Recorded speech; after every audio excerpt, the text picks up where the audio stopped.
D'accord. Ati matiti matiti. Mathiasa. Camarades africains, bonjour. Peuple de Côte d'Ivoire, mes respects. Amis de la justice, je vous salue. Je suis Okosisi Baba Nicolo. Etiokwe, Eriokwe. Adie potolite. Chief and chief. Bam. Mpo. Aujourd'hui, vous et moi, nous, pouvons nous souhaiter un esprit de paix. Nous pouvons nous souhaiter un esprit de lumière. Nous pouvons nous souhaiter un esprit de joie. Et nous pouvons nous souhaiter un esprit d'opiniâtreté et de combativité. Je me présente avec vous via la magie de la technologie pour que ensemble nous puissions, la main dans la main, rester combatifs à cette horde de zombies, de terroristes, de démons, de satanistes qui veut flouer la justice et qui veut flouer notre combativité.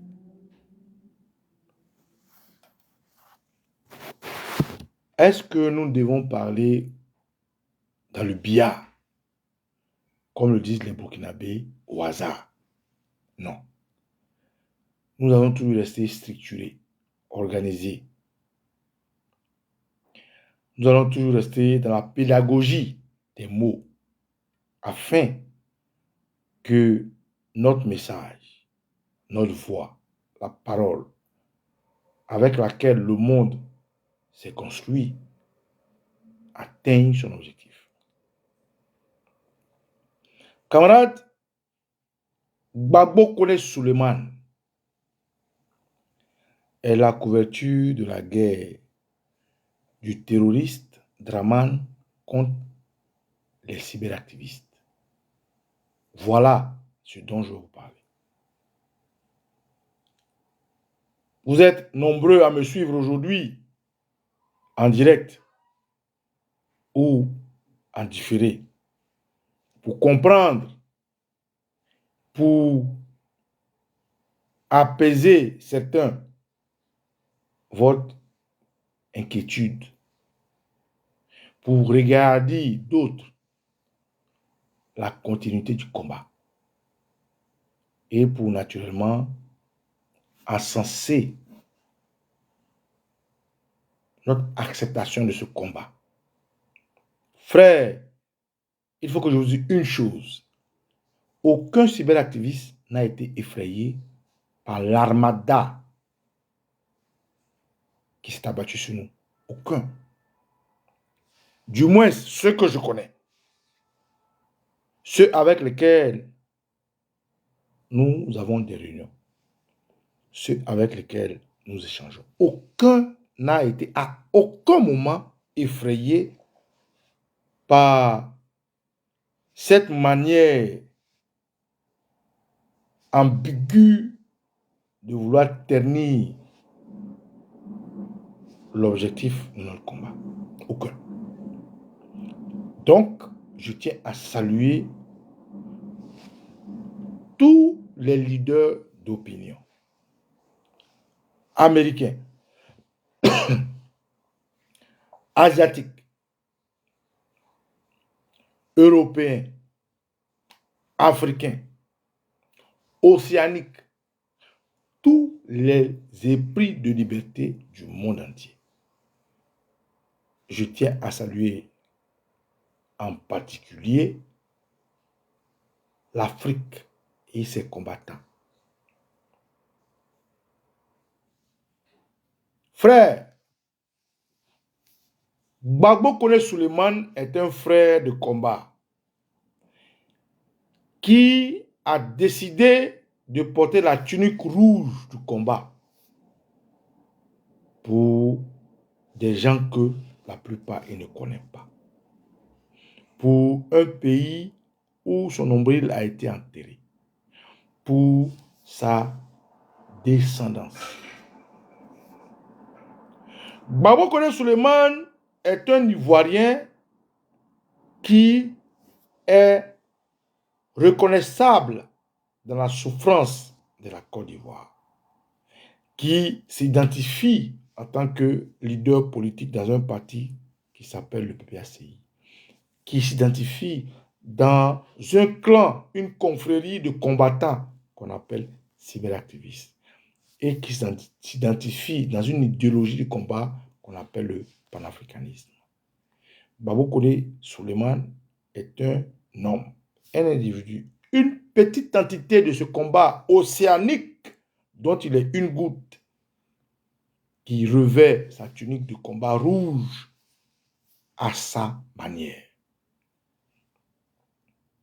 Il est dit qu'il insulte les autorités du pays qui l'héberge parce que sans papier. Il est dit qu'il est disrespectueux. Il est dit qu'il est virulent. Il est dit qu'il est inconscient. Il est dit qu'il est criminel. Il est dit qu'il est un bandit. Mais qu'est-ce que nous disons de lui? Ce que je dis de lui, moi, c'est que ce monsieur est un grand homme. Gbagbo Kone Souleymane, lorsque nous nous rendîmes à son audience d'appel aujourd'hui à Paris, la horde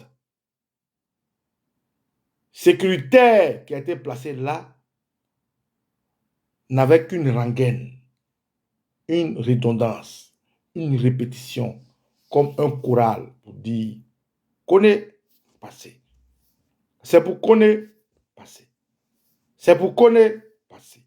À tel point que j'ai commencé à jalouser sa tentative d'enlèvement. Je dis, mais j'étais avec le frère Diez Vérité que je salue. Je dis, mais mon type, on dirait que le petit là, il nous a dépassé. Hein. Aïe. Les policiers là, sur au moins 15 policiers, sur au moins 7 voitures, tout le monde dit connaît. C'est pas mieux, on va aller se faire arrêter. Comme ça, nous aussi, les policiers vont nous connaître. Je ferme la parenthèse. Camarades, je salue le patriotisme de la Côte d'Ivoire. Et je salue l'élégance de la réaction de son parti, parce que c'est un cadre du PPACI. Je salue le leader de ce parti, le président Laurent Gbagbo. Je salue le leader de la représentation de Paris, M. Lobo. Je salue ses collaborateurs, en passant maman Tina Topo et tous ceux que vous connaissez. Frère, c'était beau. C'est beau. C'était jovial. C'est jovial. C'était inimaginable. C'est inimaginable de voir ces Ivoiriens-là qui sont venus de toutes parts. J'ai été témoin d'une Afrique qui s'affirme avec des panafricains venus de toute zone, tout horizon. J'ai été témoin de Toubabou qui ayant appris soit la belle famille, soit le combat et l'injustice se sont présentés. J'ai été témoin de cet engouement patriotique contre l'injustice, pas pour un homme, mais contre l'injustice. Parce que, comme on le dit en Afrique, c'est à l'enterrement d'un bossu que le bossu sait comment il s'est fait enterrer. Comme on le dit, ce qui arrive à Maklakla arrive indubitablement à Makloklo. Frère, je suis Okosisi Baba Nicolo. Eti Okwe. Eri Okwe. Adia Protolite. Un homme fier d'être dans une confrérie de combattants. J'ai vu des gens dont les noms, si je n'y mets, on ne finira pas ce direct. J'ai vu des patriotes ivoiriens, des cyberactivistes, comme on les appelle vulgairement, du COGEP, qui se font appeler la Team Charlie, avec à la tête Mansonaki Sonak, s'inquiéter pour Barokone. En secondé par Félix Vitavi et toute la starité, pour ne pas toute la combativité de la Team Charlie. La Team Charlie contre laquelle Barokone Suleiman se battait. La Team Charlie contre laquelle le parti de Babo Suleiman se battait. Parce que celui qui ne sait pas qu'est-ce que c'est que la Team Charlie, c'est les cyberactivistes qui se reconnaissent en Charles Blé Goudé. J'ai vu des gens du PPACI que je dénonce. L'arrogance, la roubladise, la méchanceté, la jalousie, comme Babo connaît, qui l'ont trahi, se mobiliser. J'ai vu des gens du PDCI-RDA, dont le leader n'est pas le mien, que je n'apprécie pas, je le dis tous les jours. Parce que pour moi, quand un serpent t'a mordu, le ver était du frère. Je les ai vus se mobiliser et je les salue. Je salue naturellement le leader du PDCI-RDA. J'ai vu le MGC avec Edith Denea, Maman Naomi VTD se mobiliser. J'ai vu la société civile avec Congo Dandi Mani, Arma Serifis qui aujourd'hui a son compte qui a été retiré par Facebook se mobiliser.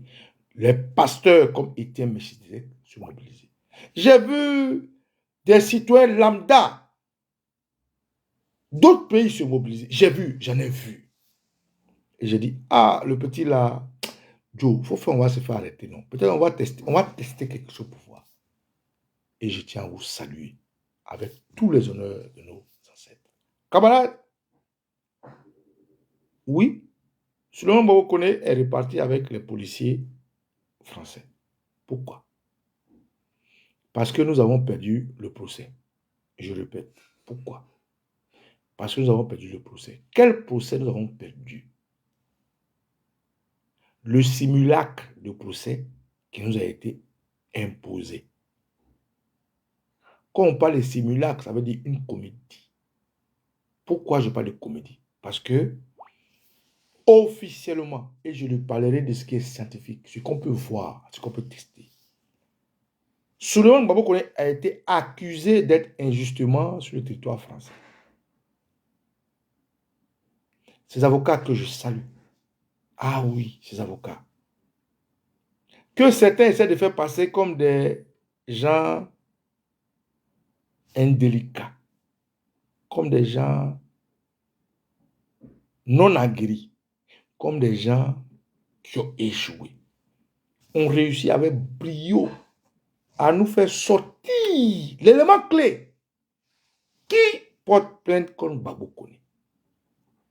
N'eût été l'intelligence, le brillantissime intervention de la confrérie,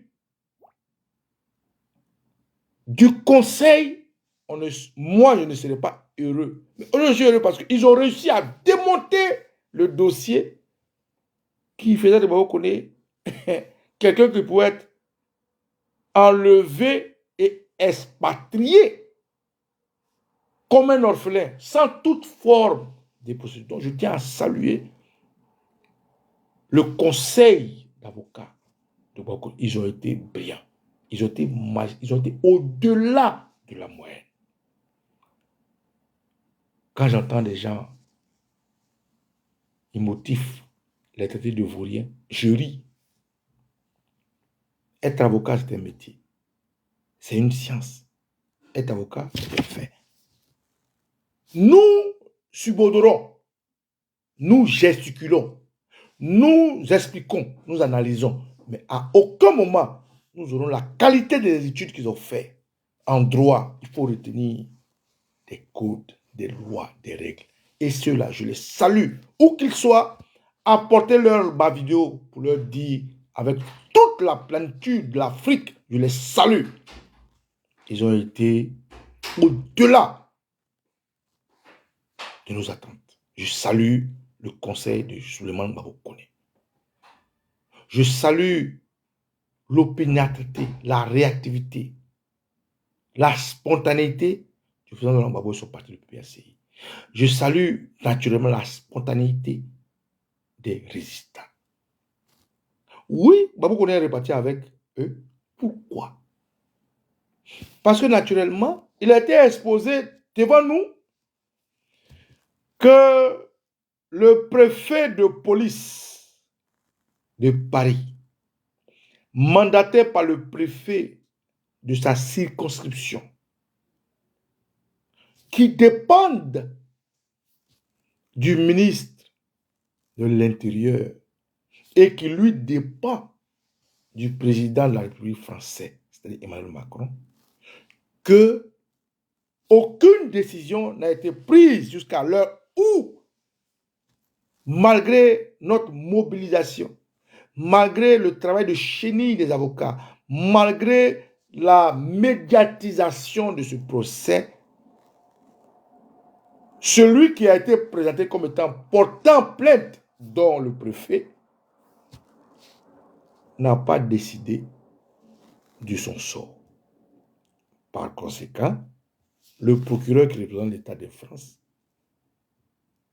a demandé que monsieur le juge, qui lui répond d'une justice déjà acquiescée à Clichy, par une juge qui a écouté nos avocats brillants et brillantissimes au point de libérer notre camarade Souleymane Koné Gbagbo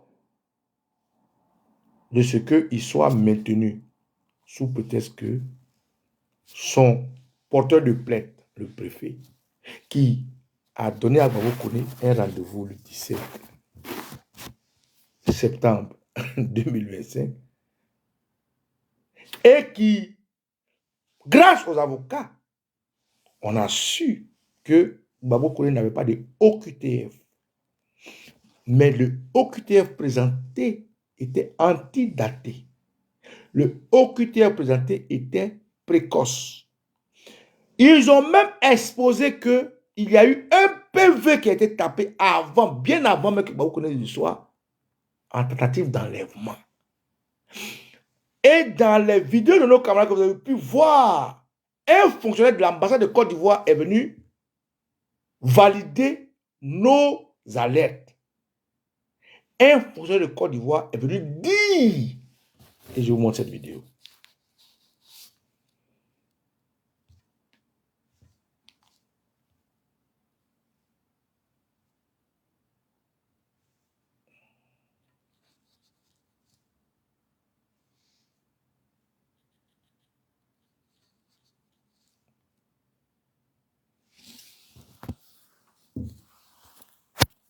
Ce monsieur que je vais vous présenter est un fonctionnaire de l'ambassade de Côte d'Ivoire.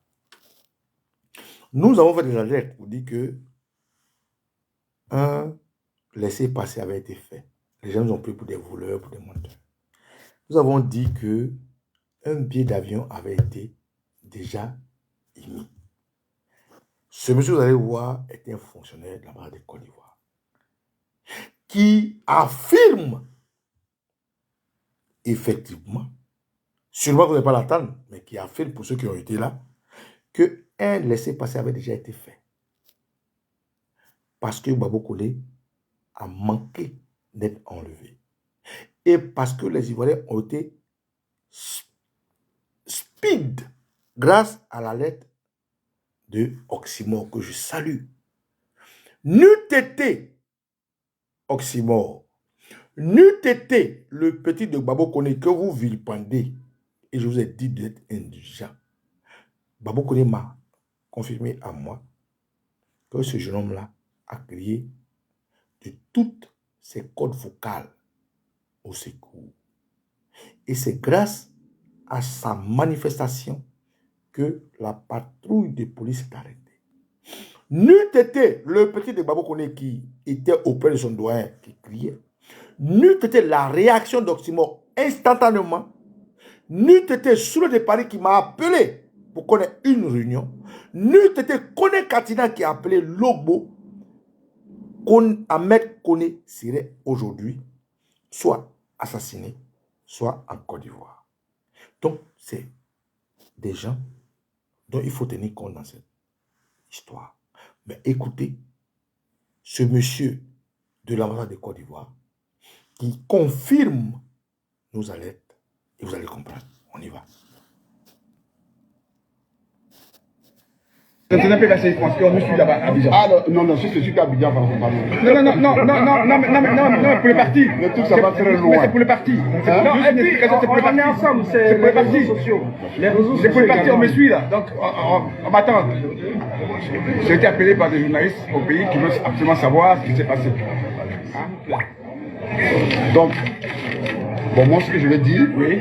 c'est qu'aujourd'hui, on a assisté à une audience. Une audience où ça a été vraiment houleux. Où les partis, vraiment, ont fait valoir les prétentions respectives. D'accord. Au regard de ces prétentions, les deux partis, on a assisté à vraiment un vrai duel juridique. Où les deux partis se sont vraiment fait valoir, en tout cas, ils ont fait valoir leurs prétentions respectives. Le juge de détention, le juge d'appel est rentré pour délibérer. D'accord. Alors, qu'est-ce qui est la procédure, c'est quoi au juste? Parce que là, au début, je ne comprenais pas. Parce que j'ai assisté à l'audience de la première instance et aussi devant la cour d'appel. D'accord. Le procureur de la République, c'est-à-dire le parquet, Oui. eux, le préfet, eux, les deux, ils demandent à ce que la prorogation, c'est-à-dire la prorogation de M. Kone soit en rétention, soit prolongée. C'est-à-dire sa rétention soit prolongée de 26 jours. De combien de jours? 26 jours. 26 jours. Voilà. C'est la procédure. Et le maximum qu'on peut faire là-bas, c'est combien? 26 jours. 26 jours, d'accord. Et pendant les 26 jours, Oui. le préfet ne reste pas tranquille. Le préfet demande au consulat ivoirien Oui. de lui donner des documents pour que son ressortissant soit Estradé. non, pas, on peut pas parler Expulsé. expulsé vers son pays d'origine. Voilà. Malgré tout ce qu'il attend là-bas, malgré. Non. Attendez qu'il finisse. D'accord. Ne donnez pas plusieurs versions. Ok. Laissez-le finir. C'est pour ça que je veux pas. C'est pour ça que je suis rentré moi-même. D'accord. Pour ne pas que je prenne des informations de Facebook. D'accord. Donc je suis en train de dire que Oui. voilà ce qui s'est passé. Et je suis rentré là-bas, je vous transmets fidèlement ce qui s'est passé. D'accord. Le procureur, je répète, et le préfet, eux, ils contestent la première décision du juge de liberté de détention. D'accord. Le juge de détention et de liberté de détention, il vous maintient en détention, D'accord. ou alors il vous dit de partir. D'accord. Dans cette procédure, c'est que la juge de détention et de liberté, elle a dit que Oui. l'assignation à résidence, elle a considéré que M. Kone présentait des garanties de représentation effective. Suffisante. Ouais. Donc ça là, c'est bien.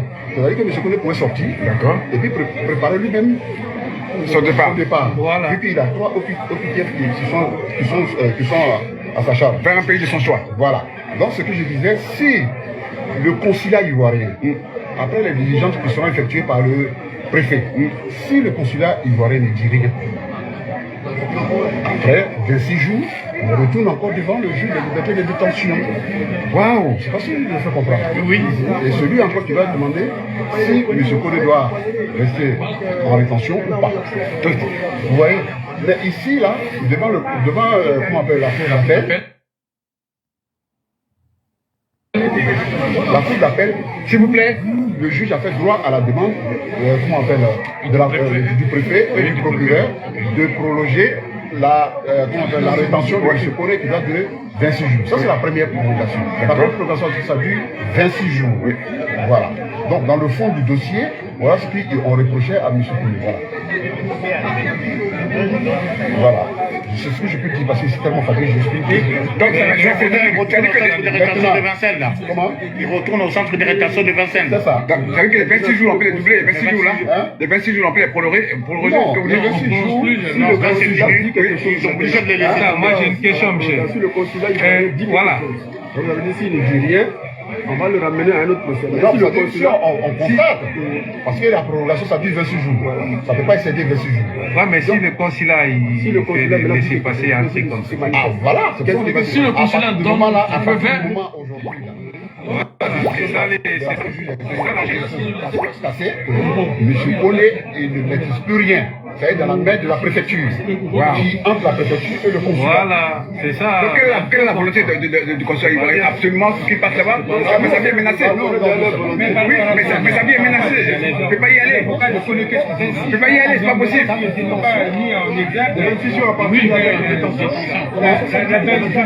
Centre de rétention, oui. Bon, moi, en fait, ce que vous êtes en train de dire, mais moi, il faudrait que vous vous rapprochiez de son conseil. Mais là, moi, je vous explique dans un cadre spécifique. Si je viens vous rendre un compte rendu, En tant qu'avocat, vous aussi. fidèle,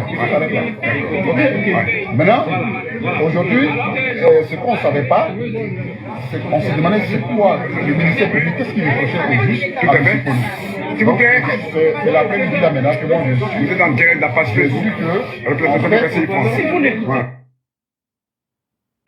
c'était le fait que eux ils reprochaient à M. Pogny qu'il ne devait pas rester sur le territoire au regard de ces 3 OQTF qu'il a et qu'il ne doit pas rester sur le territoire. Donc, le fait que la juge de détention des libertés ait fait droit à sa demande et qu'il présentait les garanties nécessaires pour rester sur le territoire de façon provisoire pour après pour partir et il conteste ça. Donc cette assignation-là n'est pas pareille avec l'assignation au pénal où on te met bracelet ou non. Ça c'est différent. Voilà. Donc, ils veulent absolument qu'il quitte la France, c'est ça? Comment? Ils veulent absolument qu'il quitte la France, c'est ça? Oui, parce qu'il faut qu'on vous donne au PTF là, c'est pour quitter la France. Mais il peut aller au Mali, par exemple. Il peut aller au Mali. Mais ça, Pas en Côte d'Ivoire. ils n'ont pas fait droit à cette demande. Ah ouais? Je suis malienne, je vous conseille de l'amener au Burkina. Ils n'ont pas, ils n'ont pas fait droit. Oui. Donc, en gros, c'est la fin, hein, j'ai compris, c'est la fin. Cet individu travaille à l'ambassade de Côte d'Ivoire. Il paraît qu'il est avocat. Et il explique un procès que nous avons suivi. Alassane, il explique il explique sans expliquer. Il explique sans convaincre. C'est-à-dire, il nous dit des choses où nous étions présents, mais on n'a pas vu, on n'a pas entendu. Bref, j'ai voulu vous montrer cette image pour vous dire que les Ivoiriens se posaient une question. Mais qui a porté plainte contre Gbagbo Koné? Pourquoi on dit que c'est le préfet? Or, le préfet, là, il a donné un devoir à Gbagbo Koné. Et on nous parle d'occupation. Je ne me suis pas les 3 mais c'est faux. Le PV, c'est-à-dire, quand tu vas à la police, tu finis de parler, on prend ta plainte, et puis on fait un PV. Pour Gbagbo Koné, on était à 21h, non? Mais déjà à 16h, il y avait un PV qui avait été fait. Parce que l'intention de celui qui veut enlever Gbagbo Koné, c'est-à-dire Alassane Ouattara, c'était de l'enlever. On va dire terre à terre, on voulait le voler. C'est-à-dire, il voulait le prendre en vol à l'État français. Mais il y avait des terroristes ministres comme Adjoumani qui étaient au commerce de l'agriculture, quelque chose d'agriculture, qui était en France. Ils étaient venus avec une horde de Djandjou, de Djandjouillon, tout. Et leur avion était garé à Bourget. De la même manière, ils sont pris Sibiko. Et je vais encore expliquer comment ils ont pris Sibiko. J'espère que vous puissiez comprendre, pour ceux qui ont peur. Sibiko a toujours, après la crise de la Côte d'Ivoire, été en Mauritanie. Chaque année, avec HE le papier qu'il a, il renouvelle ça en Mauritanie. Et selon ce que lui m'expliquait, à moi, ce que je me trompe, il m'a dit chaque année, je vais renouveler. Si ça expire lundi, tu as lundi jusqu'à mercredi pour renouveler. Donc, tu as 48 heures pour renouveler. 3 semaines avant, le président des Ivoiriens en Mauritanie, qui a été, dont Sibiko et ses camarades Gbagbo ont aidé à mettre au pouvoir, était en acquaintance avec une horde de RDR en Mauritanie. Donc, les Sibiko ont compris que le gars n'était pas clair. Donc, ils ont commencé à prendre leur distance, mais ils faisaient des petits pas là. Cet individu, avec la complicité de la DST mauritanienne, ont accusé Sibiko d'avoir détourné de l'argent dans la caisse de l'association des Ivoiriens. Or, Sibiko n'est même pas membre du bureau des Ivoiriens. Donc, il est invité, pour ne pas dire, il est convoqué par la DST mauritanienne pour venir répondre de l'accusation de l'association des Ivoiriens via son président de ce qu'il aurait détourné de l'argent de la caisse. Il n'est même pas membre du bureau dont les policiers arrivent chez Sibiko. Pour ceux qui m'ont suivi dans le temps, j'ai fait une vidéo pour dire que Sibiko était en danger. Moi, c'est quelqu'un avec qui j'avais des bisbis à cause de son attitude vis-à-vis de Maman Simone Yobabo. Et à cause de son attitude vis-à-vis de Charles Blé Goudé. Mais je n'ai pas compris pourquoi ce Dida sauvage, ce petit tout-là, insistait à me parler. Mais quand il a eu accès à moi, on a commencé à parler, on s'est compris, on s'est dit, je lui ai dit ce que je pensais, il m'a dit ce qu'il pensait, et puis bon, on s'est compris par exemple des frères. Donc Sibiko m'appelle, il m'envoie des photos pour dire, ah, tout bien, voilà. Moi, je fais une vidéo pour prévenir de ce que Sibiko serait en danger. Parce que quand les policiers sont présentés devant sa porte, ils ont dit, écoute, l'association des Ivoiriens en Mauritanie t'invite parce que tu as accusé d'avoir détourné leur argent. Il est surpris parce qu'il ne fait pas partie de leur bureau. Sibiko sera là-bas. Pourquoi ils ont utilisé cette manigance? Parce que les semaines qu'on suivi, Soro Guillaume est passé à Afrique Média.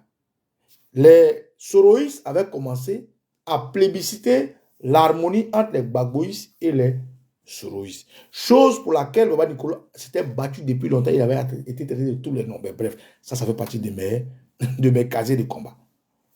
Donc, quand Sibiko a commencé, lui qui était virulent contre Soro Guillaume, virulent contre Maman Simone, virulent contre Blé Goudé, avait commencé à arranger ses positions contre Soro Guillaume. Donc, dès qu'il a commencé, il a posté une vidéo sur Soro Guillaume, la police se présente chez lui. Pour dire à Sibiko qu'on t'accuse d'avoir détourné de l'argent dans la caisse des Ivoiriens. Il se présente là-bas, on prend son papier, on vérifie, on dit non, va, on te rappelle. En réalité, avec le président des Ivoiriens, dans le temps qu'il était là-bas, il m'a dit le nom, mais j'ai oublié, on voulait vérifier quand son papier expirait.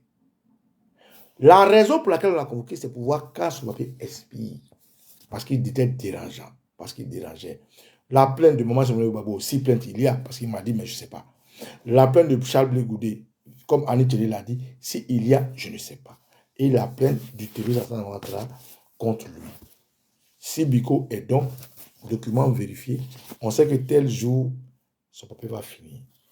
Et donc, la DST mauritanienne corrompue, et aujourd'hui, il y a des problèmes en Mauritanie, on va parler après, prend attache avec le terroriste Hassan Ouattara, qui lui délègue un avion parce qu'ils savent que tel jour, son papier sera expiré. Et donc, si c'est expiré, ils peuvent l'enlever. S'ils réussissent à l'enlever, ils n'ont pas de problème de diplomatie.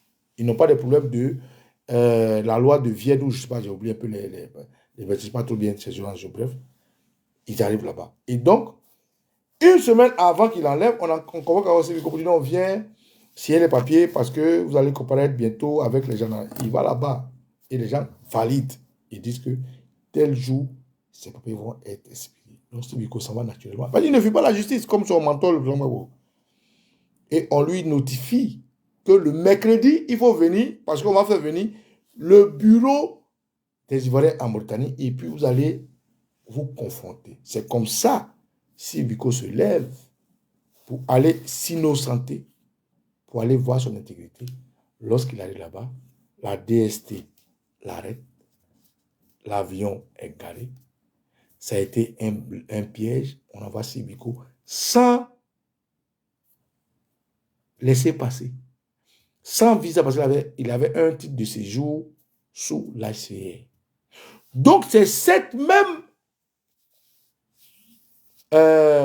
roublardise qu'ils avaient voulu faire avec Babou Koné. Ça n'a pas marché. Ils voulaient l'enlever, l'envoyer en Côte d'Ivoire via Bourget, parce que l'avion qui vient depuis les ministres pour le quoi des commerces, des quoi agriculture, dont Adjoumani était le chef de délégation a échoué. Les policiers qu'il envoie là-bas, comme ils ont été mandatés, parce que répondant de la préfecture de police, trouvent face à leurs collègues policiers du commissariat de la ville de Villeneuve-Saint-Georges, je vais me tromper de ville où il habite, trouvent le micmac de dire non, il nous a agressé, il a agressé, on va avec lui. On va avec lui pour quelle raison? Pour rébellion, c'est-à-dire il a résisté. Quelqu'un qu'on en surprend, en cagoulé, avec des cagoules, en civil. C'est comme ça que nous allons voir cette chose. Donc, c'est une victoire pour nous. 2, le premier procès, c'est une victoire. Et le deuxième procès, c'est une victoire pour nous parce que jusqu'à présent, on va vous connaître là. Maintenant, quand vous entendez cet individu de l'ambassade qui confirme que un laissez-passer a été fait, un billet d'avion a été fait, sans le dire, dit simplement qu'il avait 3 euros qui étaient de l'autre côté et qu'on lui pose et il répond. Bref, vous dit quoi? Que Souleymane Babakoné est la couverture de la guerre du terrorisme Alassane Ouattara contre les cyberactivistes. Quelle guerre il mène contre nous? La guerre qu'il mène contre ceux qui s'expriment en Côte d'Ivoire. Il y a un homme du PDCI qui s'est fait arrêter. Avant le gars du PDCI, Sibiko s'est fait arrêter. Avant eux, beaucoup d'Ivoiriens qui se sont fait arrêter. Camarades, je fais ce direct pour vous mettre à l'aise de ce que Babakoné mène le combat pour nous tous. Mais ils ont touché à quelqu'un qui est rassembleur, quelqu'un qui est humble, quelqu'un qui a la capacité et le dos là spirituel pour supporter le combat, quelqu'un qui n'a en gros rien à perdre. Moi aussi je n'ai rien à perdre. Mais par rapport à Babakoné, il est plus libre que moi. Parce que c'est l'État de Côte d'Ivoire qui a contraint Babakoné à être sans document. Parce que jusqu'en 2022, je vous ai toujours dit que Babakoné, avant d'être dans la lutte, il était RDR. Mais quand il a commencé à mener ce combat, son passeport, c'est avec un passeport, on renouvelle les documents ici. Ceux qui savent vont vous dire.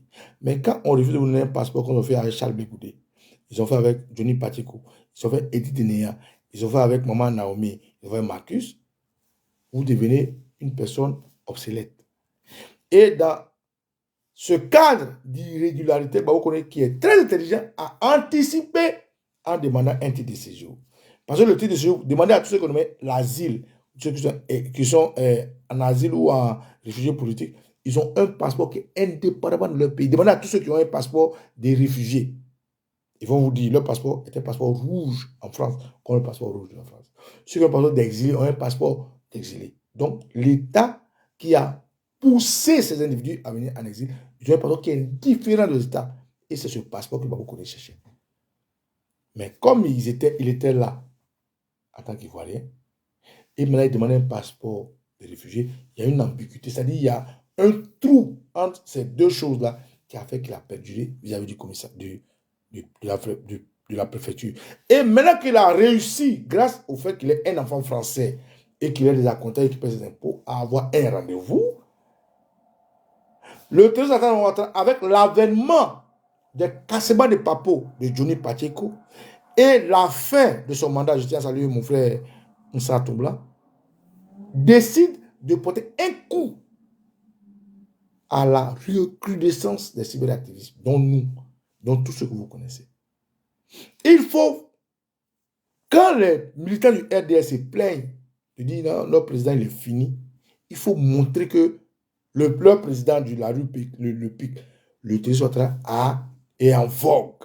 Il faut leur montrer que non, ou Gbagbo dit que mais, vous êtes allé prendre Sibiko, vous avez pris Armand Krikbe, vous avez pris le ministre Dosso Rodel, vous avez pris tout récemment Gala Kolibi. Il faut que Ouattara comprenne, quand Gbagbo dit, mais, en France, en Europe, là, tous les cyberactivistes sont là-bas. Et ils veulent montrer à Gbagbo que Ouattara est toujours au point. Tout ce que Gbagbo a dit, allez prendre les cyberactivistes là-bas, ils veulent prendre Babakoné pour nous fouetter, pour honner Gbagbo. Et dire à Gbagbo que tu parlais là, nous on allait prendre les cyberactivistes à Paris. Or, il y a des gens comme Congo dans le Dimani, il y a la classe des gens comme Alma Serifis, il y a la classe des gens qui sont au pays comme Spichel Bali, il y a la classe des gens comme sur les Paris, et tout ce que vous connaissez, les Nina, les Nina, la Guêpe, les Sonaki, Sonak, tout ce que vous connaissez, c'est-à-dire les Doumbia, le Gambara, tout le monde, c'est-à-dire les oxymores, que ce soit TikTok, Facebook, tout le monde est unanime pour dire non. Même le RD, même j'ai vu le terroriste Makosso dire non à la de Makosso. Donc j'ai compris que il voulait nous faire mal. Bon, on est resté fort et ça nous a soudés. Quand ils voient tout ça, Dramane Ouattara a commencé à investir des milliards. Et Babo Koné n'est plus dans le problème juridique, il est dans un problème politique. Comment? Le préfet est présenté comme celui qui porte plainte contre Babo Koné, n'est-ce pas? Or, le préfet a donné rendez-vous à Babo Koné le 17 septembre 2025. L'OQTF a été donné, c'est-à-dire 24 heures après que Babo Koné ait été pris. Il y a eu un PV qui a été tapé à 16 heures, le jour où il a été pris, alors qu'il a été pris à 21 heures. Donc, cette irrégularité a été présentée par les avocats que je salue et je vous demande d'applaudir, même de remercier. Donc, grâce à eux, on a compris que c'était un problème, ce qu'il appelait la main noire. Mais cette main noire se présente comment? Et je vais vous dire pourquoi vous devez être content. Et parce que nous avons gagné ce combat. Quand vous menez le combat avec quelqu'un dans le noir, qui vous donne des coups, et que grâce à une personne, vous arrivez dans la lumière, c'est une victoire. Le RDR nous envoie des petits messages pour nous dire on va vous prendre, on va vous prendre. Oh, c'est pas clair. Maintenant, c'est clair que c'est le terroriste Alassane Dramane Ouattara à 14h, merci Coco. Un PV de 14h au lieu de 16h. Maintenant, c'est clair que c'est Ouattara qui est en guerre contre les activistes. Mais quand Ouattara est en guerre contre les activistes, il faut que les activistes comprennent qu'on n'est plus en adversité. Il l'avait déjà dit. On est dans une guerre. Ça va nous renforcer parce que moi, au sortir de cette histoire, nous allons tout faire pour rassembler tous les cyber-résistants authentiques, les vrais. Pas ceux qui parlent de Mamadou a baisé Bineta ou bien Bineta a embrassé Mamadou. Non. Nous allons rassembler les vrais combattants qui disent que 2025, Dramane n'a pas droit à un Katebanda.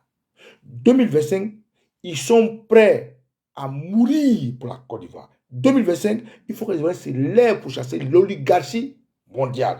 2020, il faut que la Côte d'Ivoire reluise de nouveau. Donc, c'est cela que nous avons rassemblé grâce à cette mobilisation humaine, poussée, éclaboussée par un homme qui s'appelle Babo Koné Souleymane, que nous saluons la combativité. Camarades, donc quand on voit que le préfet de police donne un OQTF, alors qu'au préalablement, aurait donné, je veux dire, aurait donné un OQTF, alors qu'au préalablement, il avait donné un rendez-vous, il y a un problème. Mais le préfet de police, il dépend de qui? Alors que la dernière, nous pas ensemble. Le préfet de police, il dépend de qui? Le préfet de police dépend du ministre de l'Intérieur. Le ministre de l'Intérieur dépend de qui? Du président de la République. Le président de la République, qui est-il? Est un politique.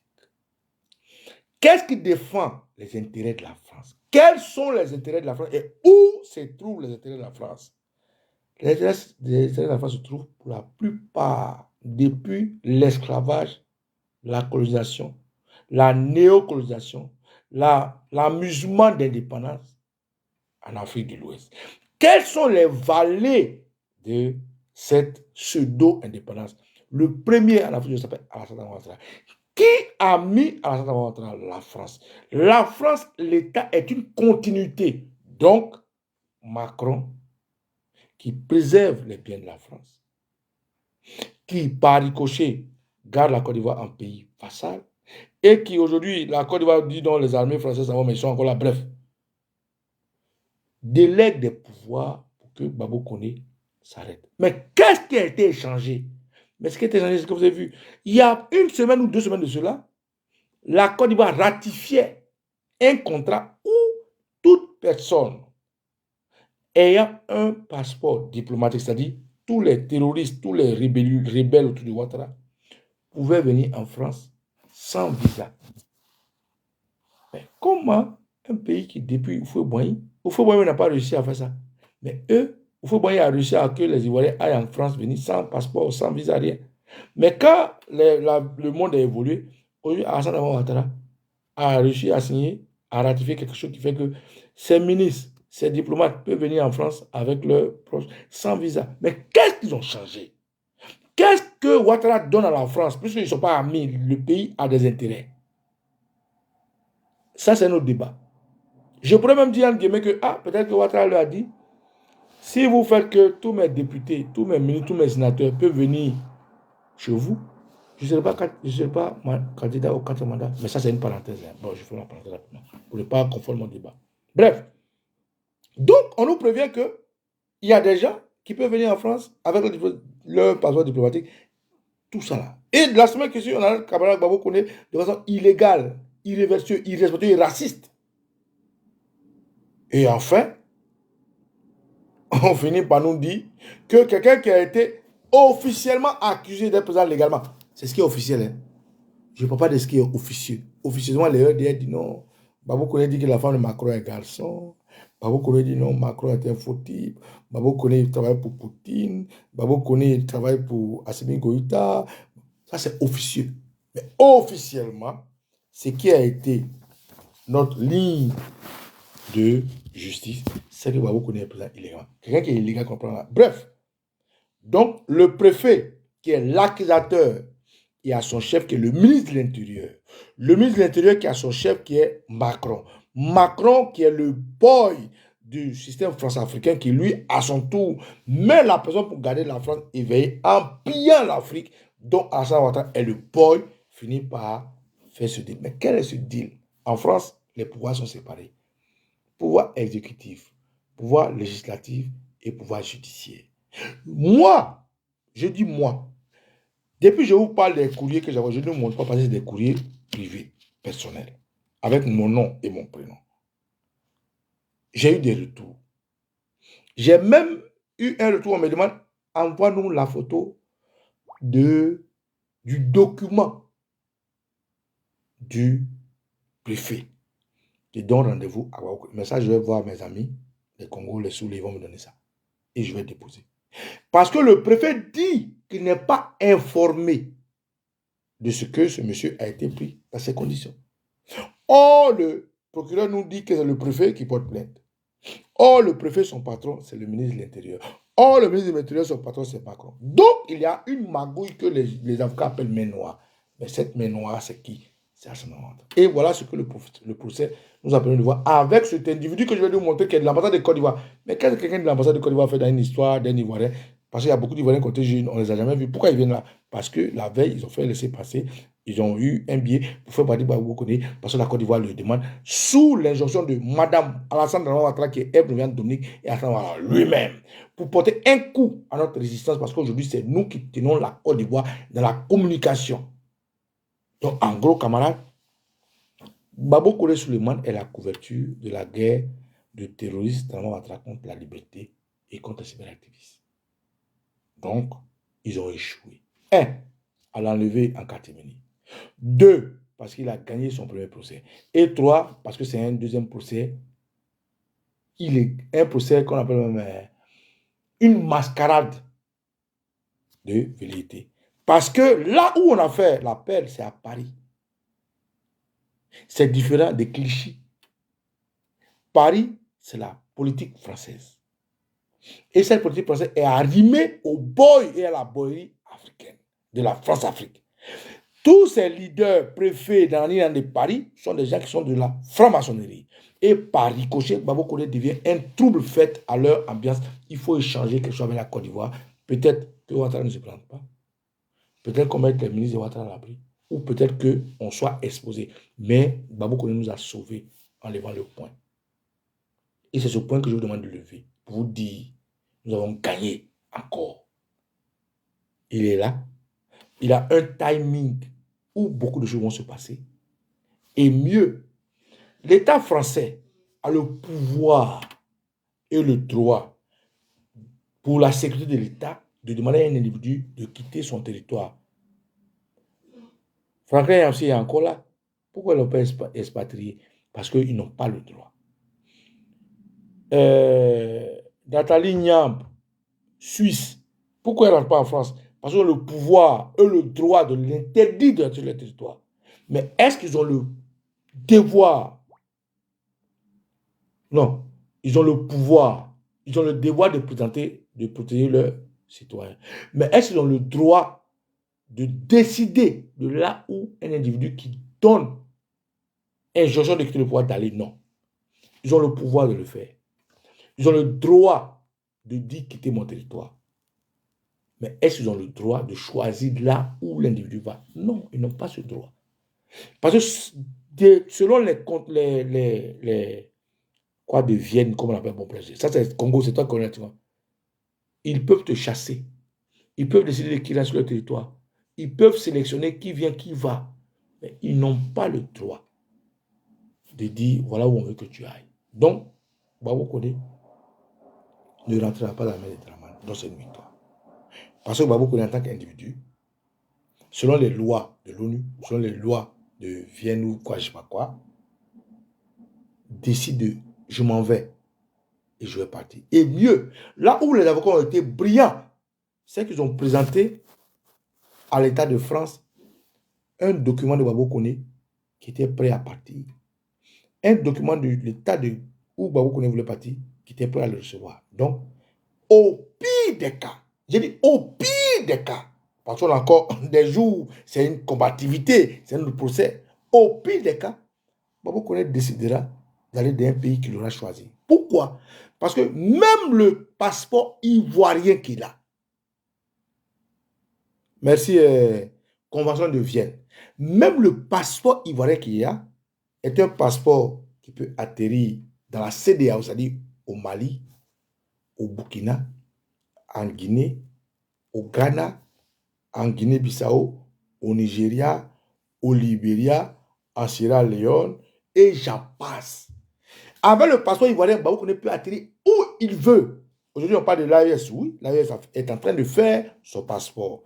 Mais à aucun moment, la CEDEAO n'a demandé un visa entre le passeport de l'AES et les pays de la CEDEAO. Donc, avec le passeport ivoirien, quand bien même l'État de Côte d'Ivoire demande qu'on le rapatrie et que les avocats s'opposent à ce que nous avons face à nous une dictature, une tyrannie, Babou Koné peut jouir de son passeport ivoirien qui a été arrêté de fonctionner par l'ambassade de Côte d'Ivoire, qui l'a rendu obsolète dans le pays de son choix, dans la zone CEDEAO. Donc Babou Koné peut atterrir partout. Tout ce qu'il faut faire, c'est que ne pas avoir un avion détourné, comme on appelle Séquent en scène. Donc, camarades, je fais ce direct pour vous mettre à l'aise, pour vous dire que Babou Koné Souleymane a gagné un combat. Il a mis à nu celui qui a porté plainte. Nous, on se pose la question, mais qui a porté plainte? On dit c'est le procureur.